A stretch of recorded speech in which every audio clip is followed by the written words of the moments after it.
여기는 조선비즈가 주최하는 2024 헬스케어 이노베이션 포럼의 현장인데요.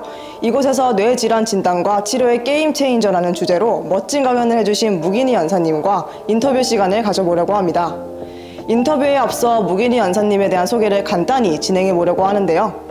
무기니 연사님께서는 생명과학 및 신경과학 분야에서 저명한 연구자로 현재 치매 극복 연구개발 사업단장 및 서울대학교 의과대학 치매융합연구센터장을 맡고 계십니다. 최근에는 내장 감각신경이 알츠하이머 치매 발생의 단초가 될 수 있음을 밝혀낸 연구로 국제 저명 학술지 네이처 메소드에 게재되며 국제적인 주목을 받기도 했습니다.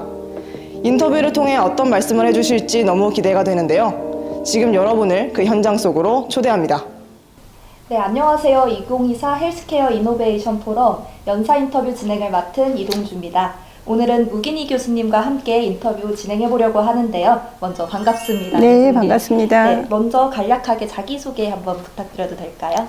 네. 저는 서울대학교 의과대학 생화학교실 교수와 치매 극복 연구개발 사업단 사업단장으로 있는 목인희입니다. 반갑습니다. 네, 교수님께서 진행해 주신 오늘 강연 정말 잘 들었습니다. 뉴로테크의 미래, 뇌질환 진단과 치료의 게임 체인저가 주제였는데요. 국내의 알츠하이머병 치매 환자 수와 그리고 또 비용이 굉장히 상승세에 있다는 걸 알 수 있었습니다. 교수님께서 치매에 대해 깊은 연구를 진행하고 계신다고 알고 있습니다. 현재 교수님께서 치매 극복 연구개발 사업단장을 맡고 계시는 걸로 알고 있는데 혹시 치매 극복 연구개발 사업단에 대해 간략히 소개 부탁드려도 될까요? 네, 저희 치매 극복 연구개발 사업단은 2021년에 발족을 해서 9년간 지속될 사업단이고요. 정부에서 보건복지부와 과학기술정통부에서 반반 펀딩을 해서 진행되어지는 사업입니다. 저희 사업단에서는 크게 4개의 카테고리로 나누어서 연구 과제들을 선정하고 또 관리를 하고 진행을 하고 있는데요. 하나는 원인 기전 규명 을 하고자 하고 있고요. 두 번째는 예측과 진단을 주로 하려고 하는 이제 실용화 과제들이 많이 있고, 세 번째 과제는 예방과 치료를 포커스하고 있습니다. 그리고 나머지 한 부분은 이 모든 과제들을 서포트하는 환자 데이터를 통합하는 그런 데이터 구축 시스템을 하고 있어서요. 이런 데이터들을 기반으로 해서 이 3가지 카테고리의 연구들이 잘 진행될 수 있도록 그렇게 지원하고 관리하고 있습니다. 네, 그러면 치매 연구를 통해서 궁극적으로 이제 치매 극복을 위해 힘쓰고 있는 사업단이라고 느껴지는데요. 교수님께서 치매, 그 중에서도 알츠하이머병에 대해 집중적으로 연구하고 계신다고 알고 있습니다. 사실 많은 사람들이 치매와 알츠하이머가 같은 거 아니냐라고 그렇게 의미를 알고 있는데 혹시 교수님께서 이 둘의 차이점에 대해서 설명해 주실 수 있으실까요? 네, 치매라 하면 증상을 나타내는 단어입니다. 그래서 우리가 두통, 어지럼증 이렇게 얘기를 하는 거고요. 그 치매에는 다양한 종류의 질환이 있고요. 그 중에 하나의 질환이 알츠하이머병입니다. 근데 두 개가 통용되는 이유는 치매의 여러 가지 질환 중에 70% 정도가 알츠하이머병이라서 그냥 사람들은 일반적으로 치매 이퀄 알츠하이머병 이렇게 얘기하는데요. 알츠하이머병 이외에도 파킨슨성 치매, 알코올성 치매, 전두엽성 치매, 루이소체 치매 등 다양한 종류의 치매가 포함되어 있습니다. 치매와 알츠하이머병은 서로 같은 것은 아니고 하나는 증상을 나타내는 단어이고 또 하나는 질환의 명을 말하는 것입니다. 네, 그러면은 치매 속의 그 원인 질환 중에 하나가 알츠하이머라고 정리하면 될까요? 네, 감사합니다. 그렇다면 요즘에는 치매에는 나이가 없다라는 말도 자주 쓰이는데요. 바로 젊은 세대도 조발성 치매, 즉 65세 미만에 발생하는 치매 환자 수가 10년 사이에 약 4배 정도 증가했다고 합니다. 또한 노년기에 발병한 치매보다 악화도 빠르게 진행되는 경향이 있다고 하는데 혹시 이런 조발성 치매의 원인이 따로 있을까요? 조발성 치매를 저희 쪽에서는 이제 초록이 치매라고 얘기를 하기도 하는데요. 그 환자군이 점점 늘어나고 있고 그거에 대한 연구도 이제 활발하게 진행되고 있습니다.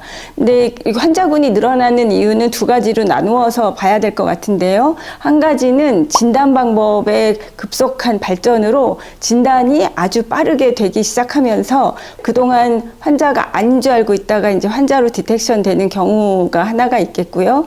또 다른 이유로는 이제 사회 경제가 복잡해지면서 여러 가지 위험 요인이 많이 노출되고 있습니다. 최근 밝혀진 것으로는 그 오염물질 같은 것이 공기 중에 많이 노출되고 있고, 그다음 스트레스, 그다음 대사질환이 또 치매와 연관이 많이 된다고 하는데, 청장년층에서 비만 인구가 늘어나면서 또 이런 문제도 생기고요. 그다음 청력과 시각도 많은 영향을 미치고 있습니다. 근데 청력도 그 젊은 시절부터 이제 이어폰을 끼고 많은 그 하이 프리퀀시에 노출이 되면서 그런 청력의 장애가 이제 치매로 연결이 되어지는 그 현상이 나타나기 때문에 치매 환자가 많이 늘어나고 있고 그 중에서도 알츠하이머병 환자가 많이 늘어나고 있습니다.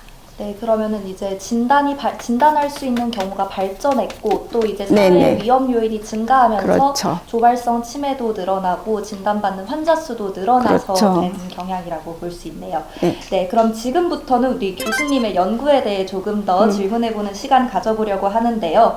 교수님께서 알츠하이머병 병리와 그리고 갑상선 호르몬 결핍 간의 상호관계를 밝히신 걸로 알고 있습니다. 갑상선 호르몬을 보충해서 알츠하이머병 치료할 수 있는 새로운 가능성을 명시하셨는데요.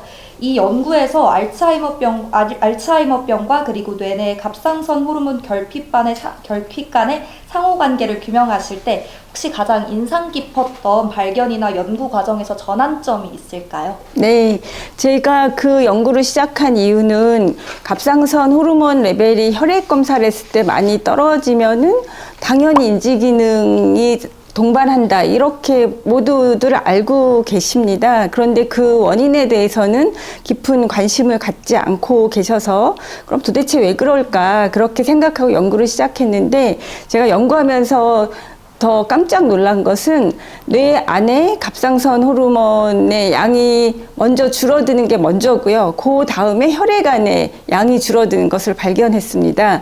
그래서 혈액에서 갑상선 호르몬의 양이 줄어들었을 때는 벌써 뇌에는 더 많은 감소가 있었겠구나 하는 것을 알게 되면서 정말 조기 진단이 정말 중요하다 하는 것을 다시 한번 느낄 수 있었습니다. 제가 연구한 부분은 갑상선 호르몬이 액티브 폼이 있고 이넥티브 폼이 있는데 액티브 폼으로 전환되는 게 뇌 안에서 그 전환하는 효소가 확 떨어지게 됩니다. 그러면은 이넥티브 폼으로 많이 있게 되고요. 그렇게 그 액티브 폼이 줄어들면서 뇌 안에 면역세포인 마이크로글리아라는 면역세포의 활동력이 확 감소해 버립니다. 그렇게 함으로써 이제 뇌 안에 찌꺼기 물질이나 독성 단백질의 제거가 안 일어나는 것을 발견했거든요. 그래서 결국은 뇌내 면역에 이런 갑상선 호르몬도 영향을 미친다 하는 것을 새롭게 발견했다고 생각됩니다. 네, 그리고 또 최근에도 또 연구를 진행하셨다고 들었는데요. 장과 뇌 속의 비밀이라는 주제로 연구를 진행하셨습니다. 사실 일반인의 입장에서 이 장이랑 뇌가 어떻게 크게 연관이 있을까라는 생각도 드는데요. 어떤 관점에서 이렇게 장과 뇌가 연관이 있을까라고 연구 주제를 선택하시게 되셨는지, 그리고 이 연구가 사람들에게 어떤 부분이 중요한지 꼭 알려드리고 싶은 부분이 있다면 한번 소개해 주실 수 있나요? 네, 기원전 400년에 소크라테스가 모든 병은 장에서부터 온다 이런 얘기를 했었습니다. 그리고 우리나라 속담에 속이 편해야 만사가 좋다 이런 얘기들이 있죠. 그런데 그냥 보기에 뇌하고 장은 거리적으로 많이 떨어져 있습니다. 그래서 두 개가 연결됐다고 생각을 하지 못했는데 자폐증이나 파킨슨병에서 장하고 뇌가 연결되어 있을 것 같다라는 동물 실험 결과가 나오기 시작했습니다. 그래서 혹시 알츠하이머병도 그런가 해갖고 저희가 동물 실험을 시작했고요. 그 치매 동물 모델을 저희가 만들어서 가지고 있는데 그 동물 모델에서 장내 세균을 정상쥐의 장내 세균으로 바꿔 넣었더니 뇌의 병변도 좋아지고 인지 기능도 좋아지고 여러 가지 현상들이 좋아지는 것을 발견했습니다. 아무것도 한 게 없고 장내 세균만 바꿔줬거든요. 그 말은 장이 정말 뇌에 영향을 미치는구나 하는 걸 알 수 있었고, 그 다음에는 그럼 어떻게 영향을 미칠까 해서 이제 두 가지 경로를 생각할 수 있는데, 하나는 이제 혈액을 통해서 온 데로 다 물질이 전달이 되니까 장에서부터 오는 물질들이 뇌로 들어가서 그렇게 영향을 미치나 이런 생각도 했고, 또 다른 하나는 장하고 뇌를 직접 연결시키는 미주신경이라는 것이 있습니다. 그게 직접 장하고 뇌를 연결시키는 신경인데, 혹시 미주신경을 통해서 직접적으로 장에서 어떤 물질이 뇌로 가고 뇌의 어떤 물질이 장으로 오나 그런 게 궁금해서 그 미주신경을 동물 모델에서 잘라봤습니다. 그랬더니 뇌의 병변이 확 줄어들면서 좋아지는 현상을 발견했습니다. 그 말은 미주신경이 정말 중요한 역할을 하는구나 하는 것을 알게 되었고, 이제 다양한 기전 연구를 해야 되는데 그 기전을 연구하려면 동물 실험을 가지고 하기는 한계가 있고, 또 사람과 그 동물은 다르고, 그래서 환자 혈액에서부터 저희가 뇌도 만들고 뇌 오가노이드도 만들고요, 장 오가노이드도 만들고 미주신경도 만들었습니다. 그래서 다 연결을 시켜놓고, 그러면은 장에서부터 뇌로 가는 물질이 있을까? 아니면 뇌에서부터 장으로 가는 물질이 있을까? 그거를 일일이 특정 단백질을 이제 색깔이 나는 걸로 그 태깅을 해갖고 넣어줘 보았습니다. 그거는 이제 인비트로 실험이기 때문에 저희가 자유자재로 연구를 할 수 있어서요. 그거를 칩을 만들어서 엑시소너 칩이라고 해서 겉 브레인 엑시스를 이제 칩에서 구현을 한 거죠. 근데 기존에 미주신경을 만드는 그 방법이 전무했습니다. 그래서 그 미주신경을 만들기 위해서 저희가 정말 여러 가지 그 노력을 해서 미주신경을 성공적으로 만들었고, 그래서 장하고 뇌를 연결시켜 준 다음에 봤더니 그 독성물질이라고 알려진 타우 단백질이 미주신경을 타고 장에서부터 뇌로 이동하는 것을 확인하였습니다. 그리고 뇌에서부터 장으로 내려가는 것도 또한 확인하였습니다. 그래서 이 미주신경이 뇌와 장을 이어주는 중요한 그런 기관이고, 이것을 통해서 독성물질이 오고 갈 수 있다 하는 것을 증명한 것이 이번 논문이라고 하겠습니다. 네, 그럼 미주신경에 주목하신 점과 이 장에 있는 타우 단백질, 이 단백질이 뇌로 가는 거를 막고 만약에 이제 치매약을 뇌까지 전달한다면 네. 알츠하이머병을 막을 수 있는 그런 치료 방법이 될 수 있는 걸까요? 저는 여기에 상당히 기대를 많이 하고 있는데요. 왜냐하면 지금 뇌질환 치료의 가장 큰 허들이라고 하면은 뇌혈관 장벽입니다. BBB라고 하죠. 이 BBB를 통과하지 못해서 뇌질환에 좋은 약물이 개발돼도 저희가 먹거나 뭐 정맥 주사를 맞거나 등등을 해도 뇌로 전달이 안 됩니다. 그런데 이 미주신경을 이용하면 저희가 약물을 먹었을 때 장까지만 무사히 갈 수 있다면 미주신경을 이용해서 뇌까지도 전달할 수 있기 때문에 약물 치료의 중요한 통로로 활용할 수 있을 것 같다는 희망을 가지고 있습니다. 네, 그렇다면 지금부터 치매 질환의 치료 그리고 앞으로의 미래에 대해 한번 이야기 나눠보겠습니다. 강연 중에 이제 조기 진단을 통해서 치매를 치료하고 또 예방하는 것이 중요하다고 말씀해 주셨는데요. 사실 이 치매 가족이 있는 사람 입장에선 애초에 치매 발병을 막고 싶은 마음도 굉장히 클 것 같습니다. 그래서 이 치매 치료제가 나오고 있는 상황에서 기술과 발전이 계속해서 이루어진다면 미래엔 혹시 이 알츠하이머 치매 자체를 예방할 수 있는 약물도 개발할 수 있을지 궁금합니다. 네, 예방이 정말 중요합니다. 병에 걸린 다음에 고치는 것도 중요하지만 안 걸리는 것이 훨씬 좋겠죠. 그래서 현재는 각종 이제 기전이 연구가 되어지고 있고, 그 중에 저희가 몰랐던 새로운 기전들이 막 발견되고 있는데요. 대부분 우리가 알고 있는 질병들이 많습니다. 고지혈증, 당뇨병, 고혈압, 뭐 청각 손실 이런 것들이 막 치매를 유발한다고 알려지기 시작하면서 그런 것들은 저희가 일반적인 건강검진에서 잘 알 수 있고 또 막을 수 있고 그렇지 않습니까? 그래서 그런 것들이 발병하지 않게 조심할 수 있는 것이 예방의 방법이라고 생각을 하고요. 그리고 예방 방법으로 과학적으로 검증된 것이 있습니다. 핑거 프로그램이라고 핀란드에서 개발한 것이고 10년도 넘게 걸쳐서 몇십만 명을 대상으로 한 연구를 해서 많이들 그 결과를 믿고 있고 그 핑거 프로그램을 월드와이드 핑거로 이렇게 넓혀서 한국에서도 한국형 핑거 프로그램을 만들었습니다. 근데 그게 이제 핀란드에서 시작해서 핑거이기도 하지만 손가락이 5개잖아요. 그래서 이제 5가지를 잘 하면 예방할 수 있다 이런 얘기를 하고 있는데요. 5가지를 잠시 설명을 드리면 이제 인지기능 강화 훈련해갖고 글자를 많이 볼 수 있도록 하는 거, 그 다음에 운동에서 유산소와 근력 운동을 하는 것, 그 다음에 소셜 액티비티 해서 이렇게 사회로부터 격리되는 것이 상당히 안 좋습니다. 코로나 때 치매 환자가 폭증한 이유도 이런 격리 때문에 일어난 일이거든요. 그래서 소셜 인터랙션을 하는 것, 그 다음에 그 지중해식 식단이라고 해서 등푸른 생선과 신선한 채소를 많이 먹는 것. 그리고 마지막으로는 아까 말씀드린 그런 위험인자들이 많이 있지 않습니까? 고혈압, 고지혈, 당뇨 이런 것들을 잘 관리하는 것 해갖고 이 5가지를 열심히 하면은 치매가 예방된다 하는 것이 실험적으로 증명이 된 것이라서요. 그런 것들을 예방 방법으로 쓰시면 되겠습니다. 네, 과학적으로 증명된 예방 방법이라고 하니까요. 오늘 인터뷰 보시는 분들도 꼭 이 5가지 기억해 주시면 좋을 것 같습니다. 네, 이제 마지막 질문 한번 드려보도록 하겠습니다.